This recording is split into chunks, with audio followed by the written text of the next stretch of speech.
ऐसी हो जाएगी तुम्हें सचमुच प्रक्षालित कर जाएगी। अभी भगवान का प्रक्षाल करते हो, अपने पापों के प्रक्षाल का कभी ख्याल नहीं आता। तुम उनका अभिषेक करते हो, उनकी शांति धारा करते हो, लेकिन खुद में शांति की धारा कभी नहीं बहती है। और मैं कहती हूँ श्रद्धा से दर्शन करने वाला मंदिर के फल को ले लेगा, और वरना मंदिर में क्या है पड़ा जो मंदिर हमको दे देगा। हम आज भी, आप लोग महीनों सालों बाद क्या होना है आप सहज हो जाएं। माई खलोबा नाम की रूस की महिला हुई, और वो जब ध्यान में बैठती थी, 10 फुट दूर की चीजें खींच लेती थी। बल्ब बंद हो तो चालू कर देती थी, घड़ी चालू कर देती थी, 10 फीट ऊपर उठ जाती थी। उसकी शादी हुई तो उसके पति ने कहा कि मैंने सुना तुम ऐसा कर लेती। उसने कहा करने का भाव होता तब तक नहीं कर पाती, जिस दिन मैं शून्य हो जाती हूँ उस दिन हो जाता है। आप कहेंगे तो मैं नहीं कर पाऊंगी, जिस दिन होगा तो होगा।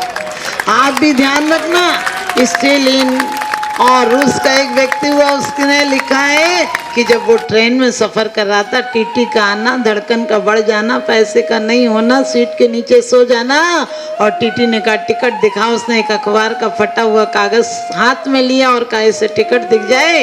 टीटी ने देख के कहा था तो तुम नीचे क्यों सोए। सोच कर देखना, आज हमारी धारणा है जिंदगी बदल जाती है, जिंदगी पूरी हो जाती है, लेकिन परमात्मा में परमात्मा नजर नहीं आता है।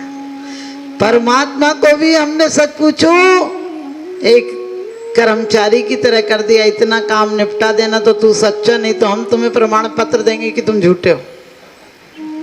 आदमी खुद बेईमान है, परमात्मा को क्या प्रमाण पत्र देगा, क्योंकि आदमी खुद इतना गलत हो गया। मैं तो देखती हूँ जब आप लोगों को पूजा करते देखती हूँ तो लगता है आज ही परमात्मा बन जाओगे। तुम बोलते सोचा करता था भोगों से बुझ जावेगी इच्छा ज्वाला, परिणाम निकलता है लेकिन मानो पावक में घी डाला। अरे तुम्हारे घर में आग लगती है तो तुम क्या डालते हो, घी डालते हो कि पानी डालते हो? तो यहाँ कब तक चिल्लाते रहोगे, चिल्लाते चिल्लाते मरते ही जाओगे, मौत के दिन आ जाएंगे। आदमी कितना बेईमान है, जिंदगी भर रजिस्ट्री सत्य है, सच में मेरी रजिस्ट्री हो गई, सच में मेरा मकान लिखा गया, दुकान ली गई, ये हो, और मर जाते हो तो कोई भी नहीं कहता है कि जमीन सत्य है, मकान सत्य है। सब लोग कहते हैं राम नाम सत्य है, और सत्य बोले गत्ते। मैंने कहीं 2 घंटा पहले इसको समझाया होता मूर्खनंद को कि राम नाम सत्य और सत्य बोले गत्ते। तुम्हारे ये सत्य जवान से नीचे नहीं जाते हैं। कभी कभी भी देखना लोग कहते हैं स्त्रियां तो स्वर्ग मोक्ष नहीं जाती हैं। मैंने कहा स्त्री मोक्षधारी को पैदा कर देती है, सोच कर देखना। स्त्री वज्र सब नारा, संगनन वाली का संगनन सारा तुम्हारे शरीर में है ही क्या? जो कुछ है नख से लेकर सिक तक, यानी नाखून से लेकर बाल तक, वो सब रचना कहाँ हुई है? माँ के गर्भ में। उसके बाद भी बोलते तुमने मेरा किया ही क्या है।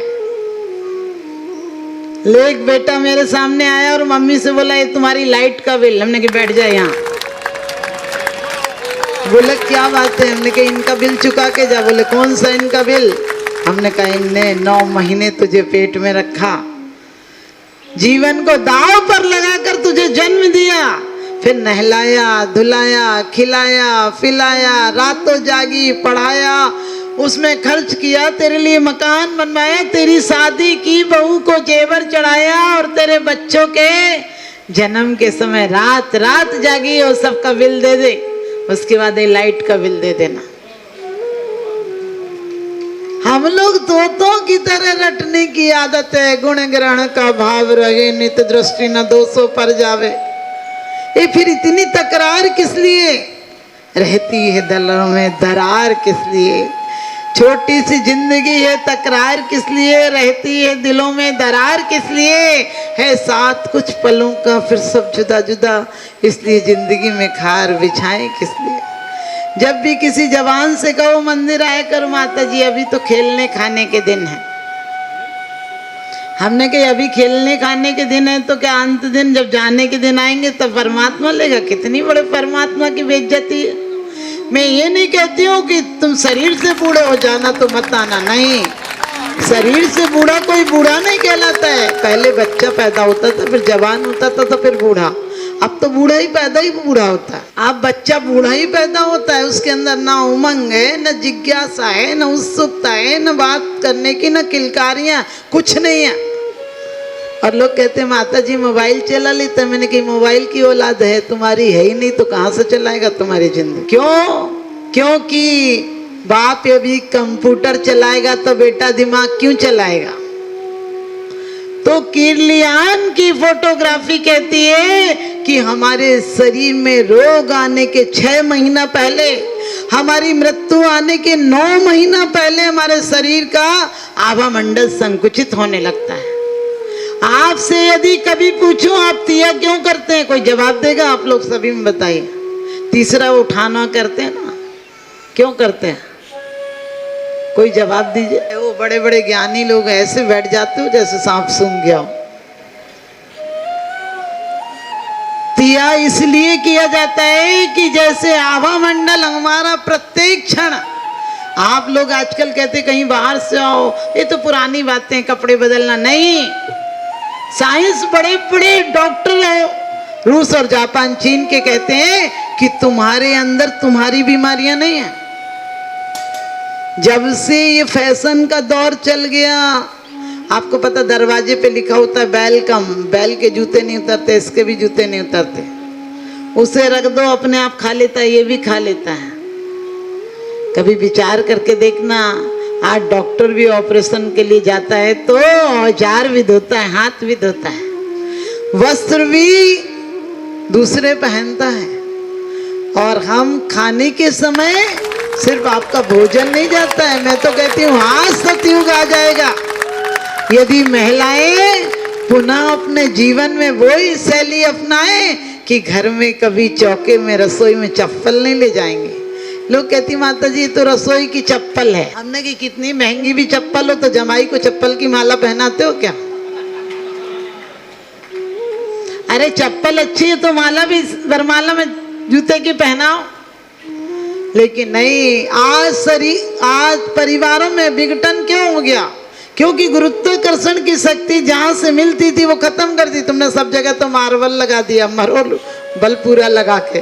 आज भी महाराष्ट्र में एक बार मैं गई तो एक महिला के यहाँ मैंने ऐसी पूछी, ब्रह्मचारिणी थी, तो मैंने कहा कि गैस है क्या? तो वो तो मुझ पर ऐसे टूट पड़ी जैसे मैंने गुनाह कर दिया। बोली गैस का कौन खाता है? फिर मैंने बोली कि स्टील का कोई बर्तन है? तो बोली स्टील में, लोहे में क्या खाते हैं त्यागी वृत्ति? हमने घर में तो होगा। कहने लगे हम जैनी, हम लोहे में खाएंगे क्या? हमने सोचा ये गरीब है होगी, इसके यहाँ तो कुछ नहीं था, कोई सोफा पर कुछ नहीं था उसके यहाँ, ऐसे पत्थर का, लाल पत्थर जो सादा वाला पुराना हो तो वो था। लेकिन जिस समय उसी महिला के हम 10 घर गए, 10 वालों ने कहीं बोलने पर आफत कर दी, समझो यदि हमने स्टील के बर्तन पूछ लिए तो। लेकिन जो पहली महिला थी, रुई वाले कारंजा की बात है, उसके यहाँ जब आहार हुआ तो कम से कम नहीं तो 500 किलो चांदी के बर्तन थे। 500 किलो चांदी के बर्तन, शायद कम बता रही हूँ, इतने बड़े बड़े भगोने और पानी भरने के बर्तन होते हैं, जो सब कुछ सारा बर्तन चांदी का था। मैंने उसकी बहू से कहा कि आपकी सास तो ऐसी करी थी आप कि आपके घर में कुछ भी नहीं दिखता। तो कहने लगी हमको मरना थोड़ी ना है एक कुकर उकर का खा के। कहने, हमने कहा फिर आपके यहाँ? तो कहने लगी हमारे दहेज में हुंडा नहीं चलता है ना, दहेज नहीं चलता है, हुंडा बोलते दहेज को। कहने लगे हमारे यहाँ हुंडा नहीं चलता है। तो हमने कहा फिर इतने चांदी के बर्तन आप क्या? कहने लगे सिर्फ हम पूजा के बर्तन देते हैं और परमात्मा के हीरे मोती की प्रतिमाएं देते हैं।